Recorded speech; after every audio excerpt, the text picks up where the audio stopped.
Aucune personne souffrant de diabète et candidate à l'expatriation aux États-Unis ne pourra passer outre cette étude de l'organisme américain RAND Corporation qui conseille les gouvernements de ce pays depuis 80 ans.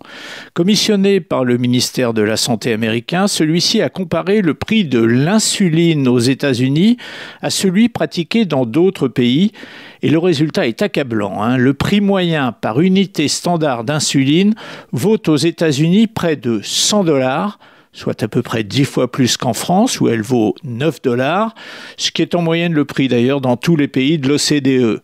14 fois plus qu'en Australie, 9 fois plus que chez le voisin canadien et 27 fois plus qu'en Turquie.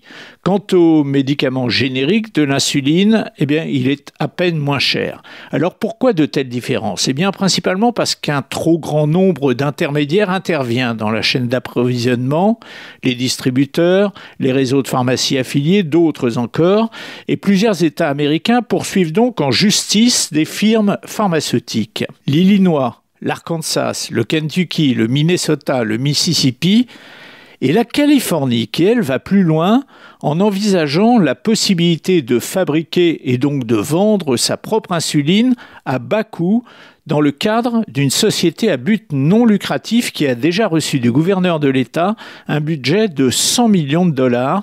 Puisse cette initiative faire boule de neige ? Ça semble être le cas. Un rappel pour situer l'ampleur du problème, 38 millions de résidents américains souffrent du diabète et 8 millions ont besoin d'insuline. Beaucoup d'entre eux n'ont évidemment pas les moyens.